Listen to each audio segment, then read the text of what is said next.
In this video, we will discuss 4 paintings in progress, 2 yantras, the Yogini Yantra and the Sri Yantra, 2 temples, Vaita Deula and the Rajarani temple. Pandita Sadashiva Ratha Sharma, an eminent scholar and revered figure in Odisha, has beautifully described the Yogini Yantra used in a Devi temple, Vaita Deula. Miss Bettina Baumer has mentioned about the Rajarani temple as being a Sri Yantra. Even though there is an ongoing debate to figure out whether Rajarani temple is a Shaiva, Shakta or Vaishnava monument, for an architect it's an unmatched feat. 2 temples executed so beautifully from concept to execution of the construction. A beautiful attempt to manifest the 2 yantras in the 2 forms. Namaskar. India has many sites of archaeological significance which point to India as having contributed immensely to the common cultural tradition of the modern world. Now, how is it relevant to this video? You will know if you watch till the end of this one. According to J. Marshall, the Shiva and Shakti cults have deep roots in the 3rd millennium BCE in the Indus Valley civilization. Now, new research is also pointing to a date further back than that. The statues and seals of Indus Valley suggest that people were aware of the ritualistic postures of the body and the methodical attainment of superior states of consciousness by the mind. Both the Buddhist and Hindu inherit certain features of the prehistoric practices, such as the burnt offerings or homa or yagya, and the tantra practices from pre-Vedic times. So when a temple was built in the past to honor a deity, an appropriate yantra or mandala was first chosen for the idol, which has roots in ancient tantra. Finally, all Hindus fall back on the 4 Vedas, the written word, and the Upanishads to regulate their spiritual practices. This gives rise to devise a way to create space to locate the human body in times past, present, and the future. So how did architects and sculptors of Odisha persevere to pass on such a beautiful heritage that we see today? Present-day Jajpur has a story to tell. The 2-armed Mahisasura Mardini idol of the temple of Biraja in Jajpur can be dated back to the pre-Gupta era. Biraja is the oldest form of such images found in India. It is also mentioned in the ancient tantric text Kubjika Tantra. Other scholars also mention Jajpur as a great center for tantric worship, and as Mr. Das points out, the Vatra Gotra Acharyas were spiritual guides to 2 important dynasties of Odisha, the Bhaumakaras and the Somavansis. A lot of experimentation happened between the 5th and the 7th century in temple construction in Odisha. By the end of the 7th century, Kalinga architecture had flourished into a sophisticated and unique style. With the absence of ancient written texts, our source of information today is from Shilpa Sharini, Shilpa Prakasa, Shilpa Ratnavali. These have details recorded between the 9th and the 12th centuries. We will discuss 2 Shakta temples today, the Vaita Deula and the Rajarani temples, both in the vicinity of Lingaraja temple around the Bindusagara water tank. Now, let's discuss the temple construction of Vaital Deula. Vaital Deula is a Devi temple built by the Bhaumakaras in the late 8th century. While some historians thought that it resembled the Buddhist Chaitya halls, Percy Brown suggested that the Vaital Deula is of a different conception and resembles more closely the Dravidian temples rather than the Chaitya hall. Thankfully, this confusion has been cleared now. Ramachandra Kaulachara of the reign of King Veeravarman in the 10th to 11th century writes that according to Shilpa Sastras, there are three types of Khakra styles: Dravida, Varavi and Kosali. Vaitadevla in Bhubaneswar is an example of the Kosali Khakra style. Two concepts from the Upanishads are very important here. The five bhutas, that are the earth, water, fire, space and wind, and the three gunas centered on a bindu. The water, the earth and the sky are connected by the vertical stamba. The Yogini Yantra consists of 7 triangles. 1, 2, 3, 4, 5, 6, and 7. They originate from 3 points and they are aligned along a straight line from north to south. And this is called the Rajarekha. And the 3 points represent Rajat, Tamas and Sattva gunas. The 3 gunas are assimilated into 3 directions: the downward, the upward and the transversal.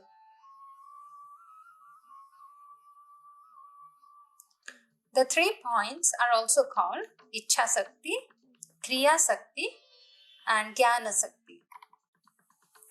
Desire, action and knowledge. In Odisha, the temple structure is considered as a cosmic being. Therefore, different parts of the temple are described as different body parts. The temple along vertical axis is divided into 4 distinct parts: pedestal, wall, body and the crown. The uniqueness of Vaitadevla temple is in the manifestation of the Yogini Yantra both in the plan and the superstructure details. According to Sadashiva Rathasarma, in this temple, the lowest part Khura is a cube. The second part Kumbha is a roundish shape representing water. The third part, a Dambaru, can be resolved into 2-stepped pyramids joined at the end. The upright triangle or pyramid is a symbol of fire. Then we have the Anahata Chakra. The seat of air is adorned by the wishing tree. Ether is represented by the blank circular top. By the late 8th century, the Shaiva program for Avarana Devatas is well established. On Shakta temples, they may be Bhairavis, Mahavidyas, Gauri or 10 Matrikas. In Vaitadevla, the Shaiva divinities are replaced by Alasa Kanyas. In the image above, you can see their halos. The Bhaumakara temples are always detailed with arches, borders of beads, capitals of the pilasters with foliated vases, lotus vases. You can see pairs of lions, Kiritimukhas in the middle dropping pearls, and flying Vidyadharas. Now let's discuss Rajarani Temple. It is considered a gem of Kalinga architecture built in the 11th century. My interest in this temple took shape as I noticed that the elements of this temple form can very well describe the Sri Yantra. Let's have a quick overview of the Sri Chakra. The 3 lines surrounding on all sides is called the Bhupura. It is ruled by Prakati Yogini. Then we have the 16-petaled circle called Sarvasha Paripuraka Chakra. The 16 yoginis here are called the Nrityakala. The third Avarana has 8 yoginis called Sarva Sankshobhana Chakra. The fourth Avarana represents the 14 worlds. The fifth Avarana represents Sarvartha Sadhaka Chakra. The sixth avarana is called Sarva Rakshakara Chakra. The seventh avarana is called Sarva Rogahara Chakra. The eighth avarana is called Sarva Siddhi Prada Chakra. The ninth avarana is the Bindu, which represents the cosmic union of Shiva and Shakti. The four corners of the Sri Chakra are guarded by the four gods Ganesha, Shiva, Vishnu, and Surya.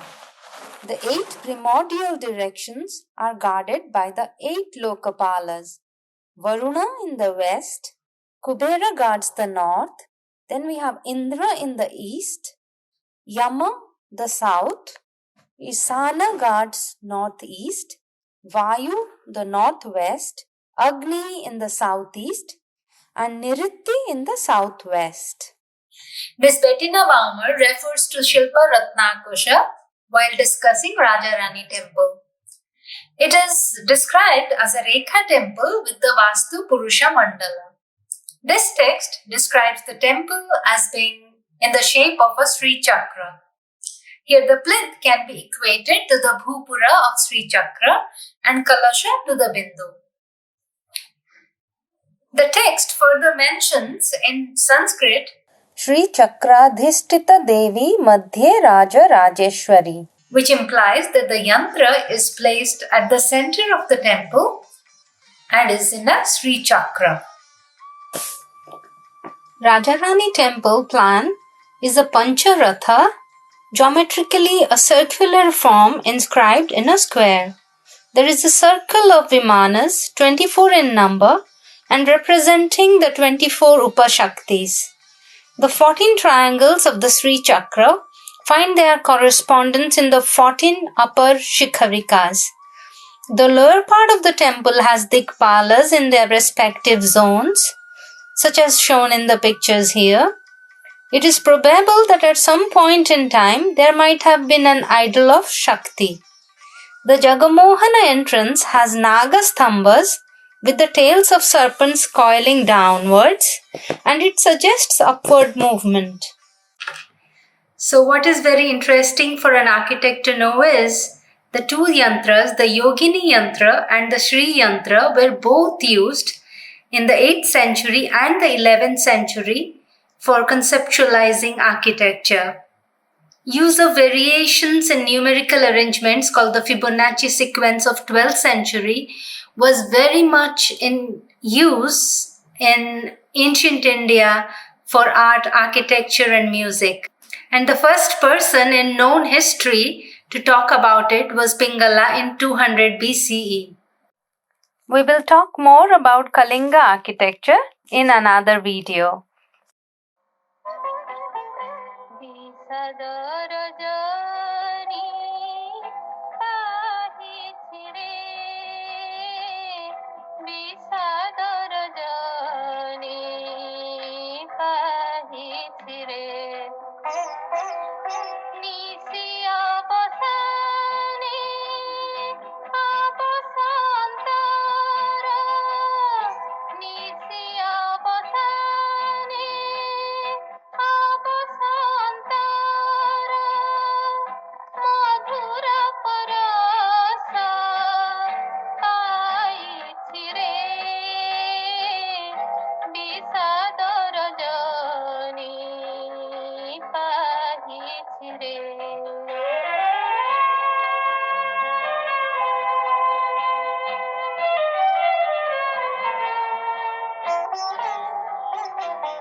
मुदीना नूहे जग्य जाना कारितावा चरणे बंदना जानी नहीं विधि हे करुणा निधि शरण बड़ी